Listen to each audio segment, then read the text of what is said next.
नमो नमः भवतां सर्वेषां हार्दं स्वागतम्। आज हम एमए पूर्वार्ध संस्कृत के तृतीय प्रश्न पत्र काव्य नाटक एवं साहित्य शास्त्र के अंतर्गत श्रीमद् आनंदवर्धनाचार्य के द्वारा विरचित ध्वनि सिद्धांत के सामान्य परिचय को आज हम देखेंगे। ध्वनि सिद्धांत की स्थापना का श्रेय आचार्य आनंदवर्धन को है। उन्होंने इस सिद्धांत का अत्यंत सूक्ष्म सांगोपांग विवेचन करते हुए काव्य के एक सार्वभौम सिद्धांत का प्रतिपादन किया है। उनसे पूर्व इस सिद्धांत का आविर्भाव हो चुका था। इस तथ्य को स्वयं उन्होंने स्वीकार करते हुए ध्वन्यालोक में कहा है, काव्यस्य आत्मा ध्वनिरिति बुद्धयः समामनात् पूर्वः। किंतु किसी भी विद्वान ने इस सिद्धांत की स्थापना नहीं की थी। सर्वप्रथम आनंदवर्धन ने ही इस सिद्धांत को स्थापित किया। अब हम ध्वनि का अर्थ और परिभाषा के संदर्भ में देखते हैं। ध्वनि की व्याख्या करते हुए ध्वनिकार आनंदवर्धन ने कहा है, यत् अर्थ शब्दो वा तम अर्थम उपसर्जनीं कृत्य स्वार्थो व्यंग्यतः काव्य विशेषः स ध्वनिर इति सुरभि कथितः। जहाँ अर्थ स्वयं को तथा शब्द अपने अभिधेय अर्थ को गुण करके उस अर्थ यानी उस प्रतीयमान अर्थ को प्रकाशित करते हैं, उस काव्य विशेष को विद्वानों ने ध्वनि कहा है। उपरोक्त कारिका की आगे व्याख्या करते हुए आनंदवर्धन बताते हैं कि यत अर्थ वाच्य विशेषो वाचक विशेष शब्दों वा तम अर्थ व्यंग्यत स काव्य विशेषो ध्वनिर इति। यानी जहाँ विशिष्ट वाच्य रूप अर्थ तथा विशिष्ट वाचक रूप शब्द उस अर्थ को प्रकाशित करते हैं, वह काव्य विशेष ध्वनि कहलाता है। यहाँ तमर्थम उस अर्थ का वर्णन पूर्व प्रथित दो श्लोकों के में उल्लेखित किया गया है। बताते हैं आनंदवर्धन जी कि प्रतीयमानम पुनरन्य देव वसत्व असति वाणीषु महाकविनाम यत् प्रसिद्ध अवयव अतिरिक्तम विभाति लावण्यम अंगनासु। यानी प्रतीयमान कुछ और ही चीज है जो रमणियों के प्रसिद्ध मुख, नेत्र, श्रोत्र, नासिका आदि अवयव से भिन्न उनके लावण्य के समान महाकाव्यों की सूक्तियों में वाच्य अर्थ से अलग ही प्रतिभासित होता है। इस प्रकार उस अर्थ से तात्पर्य है उस प्रतीयमान स्वादु अर्थ का जो प्रतिभाजन्य है और जो महाकवि की वाणी में वाच्य आश्रित अलंकार आदि से भिन्न स्त्रियों में अवयव से अतिरिक्त लावण्य की भांति कुछ और ही वस्तु है। अतः यह विशिष्ट अर्थ प्रतिभाजन्य है। स्वादु अर्थात सरस है, वाच्य से अतिरिक्त कुछ दूसरी वस्तु है और प्रतीयमान है। आनंदवर्धन जी कहते हैं, सरस्वती स्वादु तद अर्थ वस्तु निषद्यमानां महतां कविनाम आलोक सामान्यम अभिव्यक्ति परिस्फुरंतम प्रतिभा विशेषम। क्या कह रहे कि सरस्वती स्वादु तद अर्थ अवस्तु, सरस्वती स्वादु तदर्थ वस्तु निषद्यमानां महतां कविनाम आलोक सामान्यम अभिव्यक्ति परिस्फुरतम प्रतिभा विशेष। उस स्वादु अर्थ वस्तु को बिखेरती हुई बड़े बड़े कवियों की सरस्वती अलौकिक तथा अति भासमान प्रतिभा विशेष को प्रकट करती है। इस पर अभिनव गुप्त लोचन टीकाकार कहते हैं कि सर्वत्र शब्द और अर्थ दोनों का ही ध्वन्य व्यापार होता है। ये काव्य विशेष का अर्थ है। काव्य विशेष का अर्थ है अर्थ या शब्द या व्यापार। वाच्य अर्थ भी ध्वनित करता है और शब्द भी। इसी प्रकार व्यंग्य अर्थ भी ध्वनित होता है अर्थात अथवा शब्द अर्थ का व्यापार भी ध्वन है। इस प्रकार कारिका के द्वारा प्रधानतया शब्द अर्थवाच्य यानी व्यंजक अर्थ और व्यंग्य अर्थ तथा शब्द और अर्थ का व्यापार ही ध्वनि है। अभिनव गुप्त जी के कहने का तात्पर्य है कि कारिका के अनुसार ध्वनि संज्ञा केवल काव्य की ही नहीं दी गई है, अपितु शब्द अर्थ और शब्द अर्थ के व्यापार, इन शब्द को ध्वनि कहते हैं। यानी ध्वनि संज्ञा केवल काव्य को ही नहीं है, अपितु शब्द अर्थ और शब्द अर्थ के व्यापार, इन सभी का सम्मिश्रण ध्वनि कहलाता है। ध्वनि शब्द की व्युत्पत्ति अर्थों से ये 5 भेद निष्पन्न होते हैं। कौन कौन से? पहला है ध्वनति, ध्वनयति वा यस व्यंजक शब्द ध्वनि, यानी जो ध्वनित करे या कराए वह व्यंजक शब्द ध्वनि है। दूसरा है ध्वनति, ध्वनयति वा यस व्यंजको अर्थ ध्वनि, जो ध्वनित करे या कराए वह व्यंजक अर्थ ध्वनि है। तीसरा ध्वन्यते इति ध्वनि, यानी जो ध्वनित किया जाए वह ध्वनि है। इसमें रस, अलंकार और वस्तु व्यंग्य अर्थ के ये तीनों रूप आ जाते हैं। चौथा है ध्वन्यते अनेन इति ध्वनि, यानी जिसके द्वारा ध्वनित किया जाए वह ध्वनि है।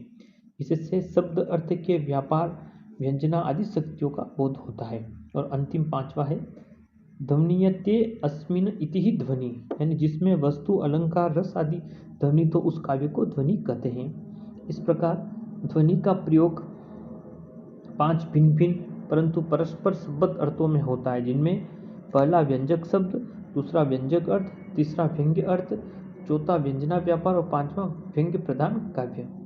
संक्षेप में ध्वनि का अर्थ है व्यंग्य, परंतु पारिभाषिक रूप में यह व्यंग्य वाच्य अतिशय होना चाहिए, यानी वाच्य अतिशयनी व्यंग्य ध्वनि है।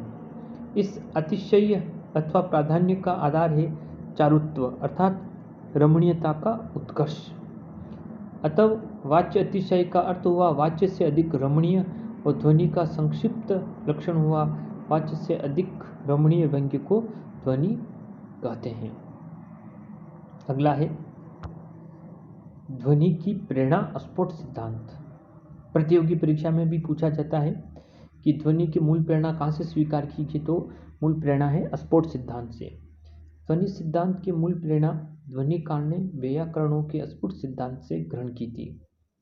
ध्वनि के लक्षण में सुरभिः कथित पदों की व्याख्या करते हुए आनंदवर्धन का कहना है कि यह ध्वनि का सिद्धांत यूं ही अप्रामाणिक रूप से प्रचलित नहीं हो गया, परंतु विद्वानों ने इस उक्ति को प्रारंभ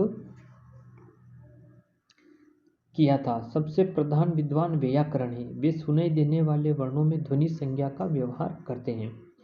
वैयाकरणों के मत का अनुसरण करने वाले काव्य अर्थ तत्वविद समालोचकों ने उनके अनुसार ही वाच्य, वाचक, व्यंग्य, अर्थ, व्यंजना व्यापार और उन काव्य, इन सब को ध्वनि कहा है। वैयाकरणों से ही ध्वनिवादियों ने ध्वनि के सिद्धांत का ग्रहण किया था। इसकी पुष्टि आचार्य मम्मट ने काव्य प्रकाश में की थी। बुद्धे कथित की व्याख्या करते हुए उन्होंने लिखा है, बुद्ध का अभिप्राय वैयाकरणों से है। उन्होंने प्रधानभूत स्फोट व्यंग्य को व्यंजित करने वाले शब्द को ध्वनि कहा है।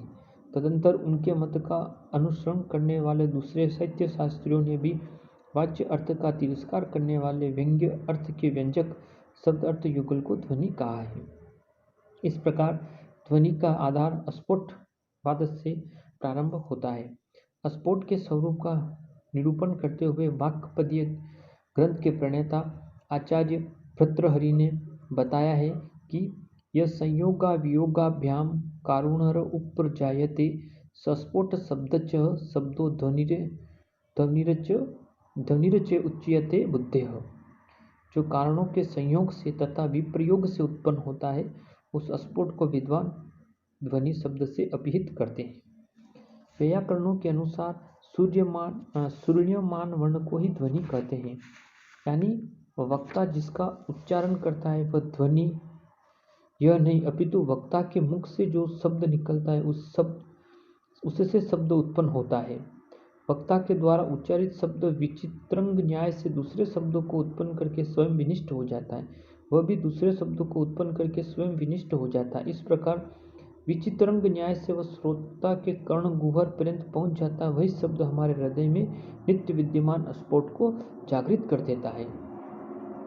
वैयाकरणों का मानना है कि हम किसी भी शब्द को समग्र रूप से एक ही बार नहीं सुन लेते। जैसे घटः पद का सर्वप्रथम हम गकार सुनते हैं, उसके पश्चात अकार, उसके अनंतर टकार, तदंतर अकार।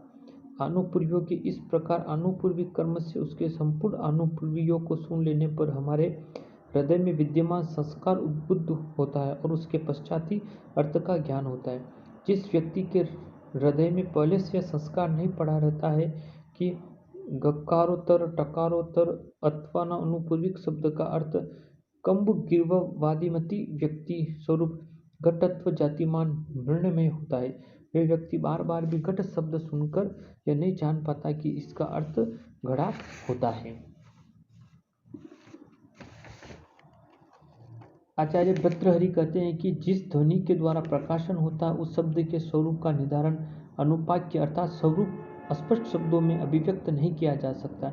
इससे प्रत्ययों तथा ग्रहण के साधनों के द्वारा किया जा सकता है। व्याकरण विद्वान जिसे नाद कहते हैं अत्यंत बुद्धि ग्रहण जिसे स्फोट मानते हैं, उसी को अलंकारिक विद्वान ध्वनि कहते हैं। व्याकरण स्फोट को शब्दनिष्ठ मानते हैं किंतु अलंकारिक ध्वनि को शब्द अर्थ उभयनिष्ठ मानते हैं। ध्वनि आचार्यों का मानना है कि शब्द की अभिधा और लक्षणा इन दोनों शक्तियों से भिन्न व्यंजना नामक शब्द की शक्ति है। यह शक्ति शब्द अर्थ प्रत्यय आदि में भी रहती है। जिस अर्थ का बोध शब्द की अभिधा तथा लक्षणा नामक शक्तियों से नहीं हो पाता है उस अर्थ का बोध शब्द का व्यंजना शक्ति के द्वारा होता है। उस अर्थ को ही व्यंग्यार्थ कहते हैं। यद्यपि व्यंग्यार्थ अनेक प्रकार के होते हैं किंतु जो व्यंग्यार्थ रस में होता है उसी व्यंग्यार्थ को ध्वनि शब्द से अभिहित किया जाता है। अलंकारिक विद्वानों का मानना है कि जिस काव्य में व्यंजना शक्ति का व्यंजना व्यापार व्यंजक शब्द तथा व्यंग्य अर्थ चारों की प्रधानता होती है उस काव्य को ही ध्वनि काव्य कहते हैं। स्फोट और ध्वनि में अनेक प्रकार की समानता पाई, जैसे स्फोट से अर्थ स्फुटित होते हैं। स्फुटयन्ति अर्था अस्मात् इति स्फोट, यह स्फोट शब्द की व्युत्पत्ति है। चूँकि व्यंग्यार्थ अभिव्यक्त होता है अतः व्यंजक शब्द को भी ध्वन्यते अर्थ अस्मात् इस व्युत्पत्ति के अनुसार ध्वनि कहा जाता है। जिस प्रकार पृथक पृथक वर्णों के सुनने से अर्थ की प्रतीति नहीं होती है अपितु वर्ण समुदाय स्वरूप शब्द के सुनने से अर्थ की प्रतीति होती है, उसी प्रकार से काव्य के सुंदरतम अर्थ का ज्ञान न तो वाच्यार्थ से होता है और न तो लक्ष्यार्थ अपितु व्यंग्यार्थ के द्वारा ही उस अर्थ की प्रतीति होती है। जिस तरह से स्फोट के शब्द वाक्य तथा प्रबंध आदि 8 रूप होते हैं उसी प्रकार व्यंजना शक्ति वाचक शब्द व्यंजना व्यापार व्यंग्य अर्थ और व्यंग्यार्थ प्रदान काव्य के लिए ध्वनि शब्द का प्रयोग होता है। इस प्रकार शब्द साम्य तथा व्यापार के आधार पर आचार्य आनंदवर्धन ने व्याकरणों से ध्वनि सिद्धांत की प्रेरणा प्राप्त की। इस तरह से आज हमने ध्वनि सिद्धांत के 5 भेद और ध्वनि सिद्धांत की प्रेरणा स्फोट सिद्धांत है इसके बारे में सामान्य जानकारी को प्राप्त किया। अगली वाली क्लास में हम ध्वनि सिद्धांत की स्थापना के अंतर्गत अभाववादी भक्तिवादी तथा अलक्षणावादी इन मतों के संदर्भ में अध्ययन कर किस तरह से आनंदवर्धन ने इनका खंडन किया उसका अध्ययन करेंगे। धन्यवाद।